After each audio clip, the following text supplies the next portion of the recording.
네, 안녕하세요. 현우역입니다.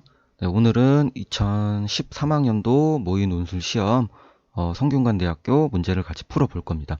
오늘은 그 중에서 관점 분류형이라는 문제를 저랑 같이 풀어볼 겁니다. 네, 일단은 제가 제시문으로 넘어가서 제가 제시문 보면 뭐라 그랬죠? 제시문 먼저 보는 거 아니다. 바로 문제부터 먼저 같이 보는 겁니다. 논제라고 할 수 있죠?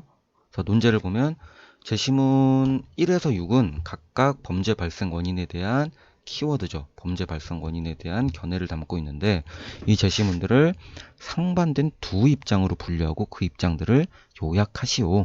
이 관점 분류형 문제라고 제가 했죠. 수업에서는 물론 다루지만 영상을 보고 공부하는 친구들도 있기 때문에 제가 가볍게 다시 언급하자면은 관점 분류형은 두 개로 나눠진다 그랬죠.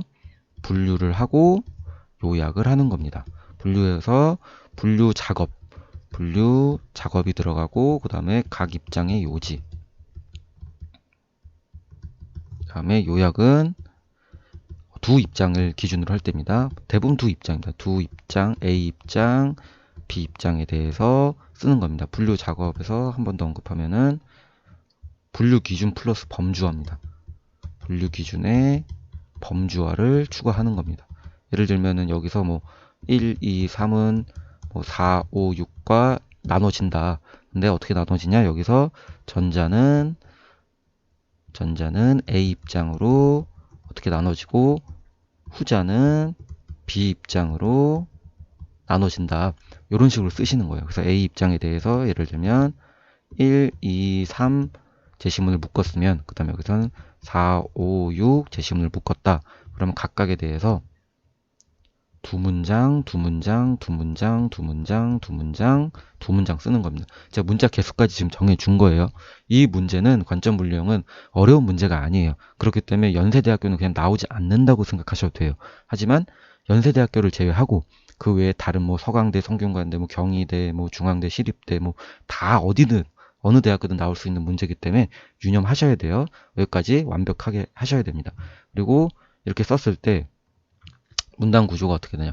분류해서 한 문단이 나오고 A 입장을 두 번째 문단, B 입장에 대해서 세 번째 문단. 우리는 총 세 문단으로 이 문제를 끝낼 겁니다.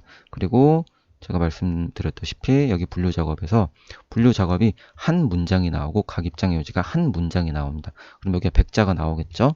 그렇게 따지면은 1, 2, 3, 4, 5, 6, 7 예를 들면 전체가 14문장이 나옵니다. 그러면은 한 문장이 50자라 그랬죠, 대략. 그럼 700자. 그래서 600에서 700자의 글이 나오게 되는데 이 문제 자체는 이제 관점 분류형은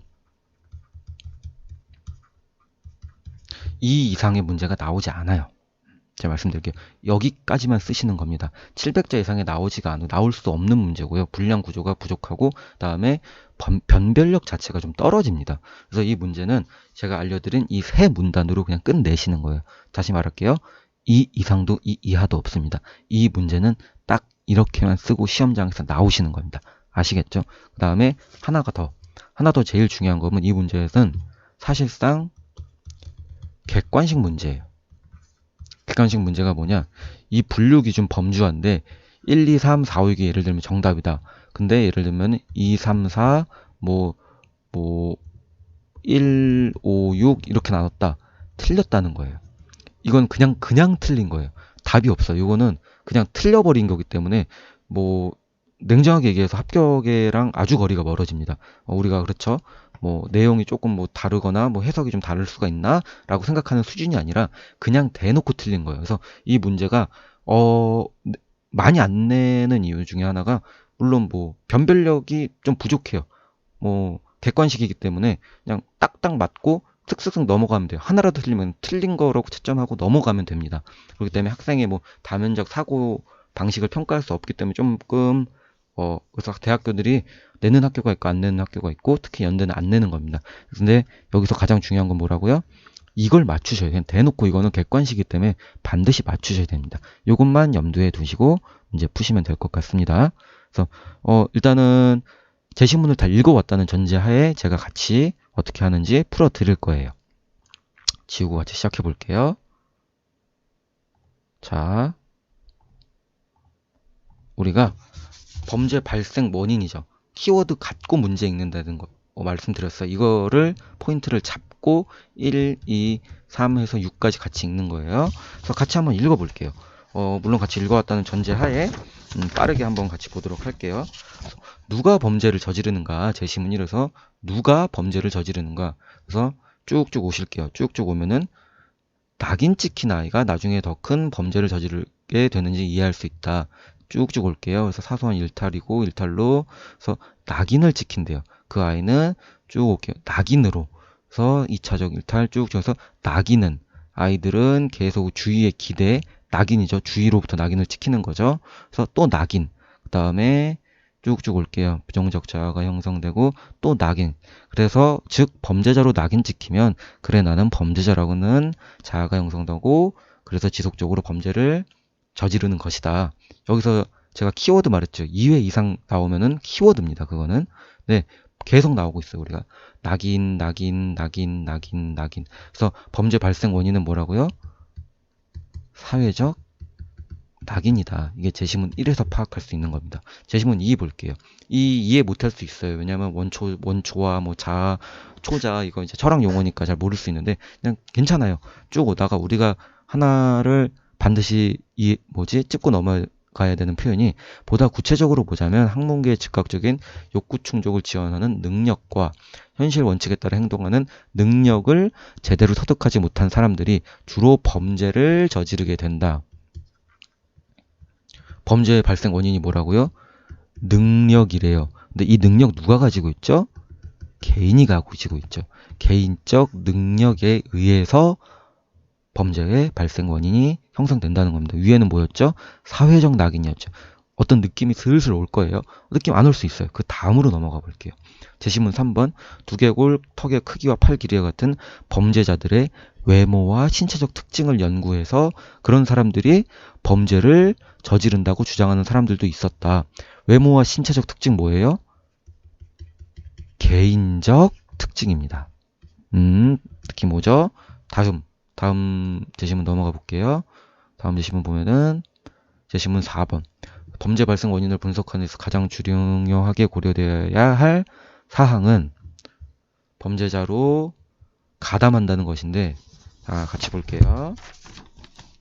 이런 가담은 범죄를 선택하든 그렇지 않든 인간의 선택은 끝이 없고 범법자의 범죄 유형을 선택해야 되고 장소와 시간을 선택해야 하고 범죄 방식을 선택해야 하며 또한 무엇인가 할 거를 결정해야 된다. 이런 합리적 선택의 결과이고 정도주 선택은 범법자에게 지속적인 과정이며 이게 키포인트죠. 이러한 선택은 개인의 몫이다.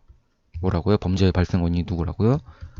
개인의 선택이다. 개인이죠. 자, 계속 느낌 올 겁니다. 다시금 제시문 5번. 사회 변동이 한번 읽어봤다는 전제 하는 거예요. 그래서 가치화해서 아노미적 상황이 나오고 자살에 대한 이론이죠. 쭉 올게요. 사회 변동기, 사회 통제가 약화되면 범죄자가 증가하게 되죠. 사회 제도의 기능이 약화되고 그다음에 쭉쭉 올게요. 그래서 정당화해서 사회 전체이거나 그 사회 제도나 기관들 중 하나인 법적 제도 혹은 종교일 수 있다. 여기서 우리가 급격한 여기 사회 변동기도 있네요. 제가 뭘 체크했는지 보이죠? 사회입니다. 물론 그냥 키워드 반복이니까 이건 사회 이게 아니라 다 한번 읽어봤는데 키워드가 2회 이상 반복되고 그 내용을 이해가 됐을 때 이거는 범죄 이런 게 어떨 때 일어난다고요? 사회 규범 체제가 무너진 이 아노미적 상황에서 즉 사회에 의해 범죄가 발생된다. 자, 마지막 제시문 볼게요. 그래서 생물학자들이 숲을 관찰하는 그래서 키워드가 느껴지죠. 사회학자들이 쭉 올게요. 그 다음에 도시, 지역, 그 다음에 또 범죄율은 비행률이 높다. 이런 지역에서 특정 지역이죠. 지역 사회고 쭉 올게요. 쭉 오면은 공동체 문화가 해체되어 갑니다. 또 도시 지역 구조가 나오고 그래서 지역에 대한 거죠. 문화에 대한 거고 그래서 계속 나오다가 약화된 공동체 연대와 공동체 또 나오죠. 그로 인해 고착된 하위 문화가 개선되지 않으면 자연스럽게 범죄 문화가 형성되는 것이다. 여기서 말하는 게 또 뭐죠? 문화, 그다음에 지역, 구조 이런 게 뭐죠?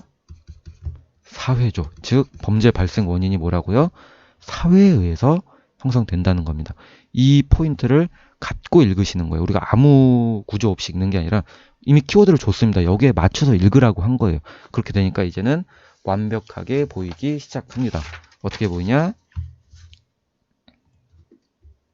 제시문 2, 3, 4대 제시문 1, 5, 6으로 나뉩니다. 2, 3, 4는 범죄 발생 원인이 개인적 요인에 의해서 발생하고 범죄가 1, 5, 6은 범죄가 사회적 요인에 의해서 발생됩니다.